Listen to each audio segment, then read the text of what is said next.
आपकी तरफ रुख करूंगा। उत्तर भारत में तो हमने देखा ही है किस तरह से ओबीसी को लेकर एक बड़ा कार्ड, अब पहले कांग्रेस आई, अब बीजेपी भी इस मुद्दे पे आ गई है। महाराष्ट्र में मराठा आरक्षण एक बड़ा मुद्दा है और लगातार डिमांड यही की जा रही है आरक्षण को लेकर।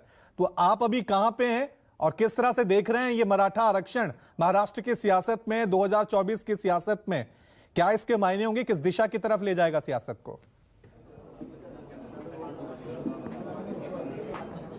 देखिए, महाराष्ट्र में मराठा आरक्षण की मांग काफी सालों से यहाँ पर की जा रही है, लेकिन अब दूसरे चरण का आंदोलन यहाँ पर शुरू हो चुका है। इस समय हम अंतरवाली सराठी गांव में मौजूद हैं और ये देखिए, आज आंदोलन का चौथा दिन है। आमरण अनशन का मनोज जरांगे पाटिल यहाँ पर मंच पर आपको दिखाई दे रहे हैं और सीधी मांग है कि यहाँ पर जो मराठा समाज है, मराठा समाज को कुणबी जाति का प्रमाण पत्र मिले और ओबीसी कोटे से वहां पर आरक्षण मिले, ये मांग वहां पर की जा रही है।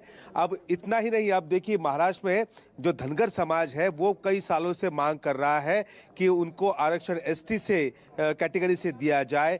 2014 में देवेंद्र फडणवीस ने वहां पर उन्हें आश्वासित किया था कि अगर हमारी सरकार आती है तो पहले ही कैबिनेट में उन्हें एसटी में आरक्षण दिया जाएगा, शेड्यूल ट्राइब में, लेकिन वो दिया नहीं गया। अब देखिए, यहाँ पर धनगर समाज के लोग भी यहाँ पर पहुंच चुके हैं और यहाँ पर हौसला अफजाई और मनोज जरांगे पाटिल को समर्थन करने के लिए यहाँ पर ये लोग पहुंचे हैं। चोंडी से यहाँ पर पहुंचे हैं, जो अहमदनगर जिले का एक गांव है, वहां से। इनकी ये मांग है, इनका ये कहना है कि इनको भी सरकार ने आश्वासित किया है कि आपको 40 दिन के अंदर आरक्षण दिया जाएगा शेड्यूल ट्राइब से, लेकिन 20 दिन पूरे हो चुके हैं, लेकिन सरकार की तरफ से कोई भी वहां पर काम नहीं चल रहा है, जिससे ये नाराज हो चुके हैं।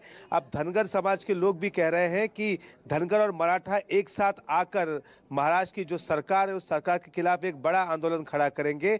इन्होंने अब यहाँ पर आकर मनोज जरांगे पाटिल का समर्थन किया है और कहा है कि राज्य सरकार को कि वक्त रहते ही आरक्षण दीजिए। मनोज जरांगे पाटिल एक संघर्ष योद्धा है और वो समाज के लिए आरक्षण की मांग कर रहे हैं, तो आरक्षण दिया जाए।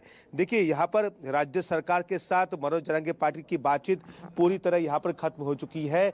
नेताओं को वहाँ पर गांव में पाबंदी लगा दी गई है। फिलहाल कल मनोज जरांगे पाटिल ने 11 सवाल पूछे थे राज्य सरकार से। उन सवालों का जवाब मिलना काफी जरूरी है। इसमें से कुछ सवाल ऐसे भी थे जो काफी अहम थे कि हर 10 साल बाद जो जाति को आरक्षण मिला है उन जातियों का वहां पर सर्वे किया गया है क्या, और मंडल आयोग ने जो 14% सिर्फ ओबीसी को आरक्षण दिया था 1990 में, तो 1994 में ये आरक्षण 30% कैसे पहुंच गया ओबीसी का, किस सबूतों के और किसके आधार पर ये आरक्षण दिया गया, ये सब मांगे। ऐसे 11 सवाल राज्य सरकार से यहाँ पर मनोज जरांगे पाटिल ने पूछे हैं। उन्होंने कहा कि शाम तक इंतजार रहेगा कि महाराष्ट्र सरकार वहां पर मेरे 11 सवालों का, समाज के 11 सवालों का जवाब दे। अगर उसके जवाब नहीं आते हैं तो शाम को 6 बजे मैं सरकार का मुखौटा है वो नीचे उतारूंगा और इन 11 सवालों के पूरे जवाब मैं वहां पर दूंगा।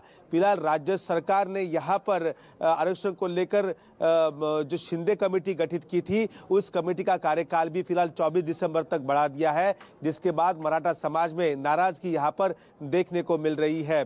अब आरक्षण को लेकर राज्य सरकार 3 दिन पहले की बात खबर थी कि महाराष्ट्र के मुख्यमंत्री एकनाथ शिंदे, उप मुख्यमंत्री देवेंद्र फडणवीस दिल्ली गए थे।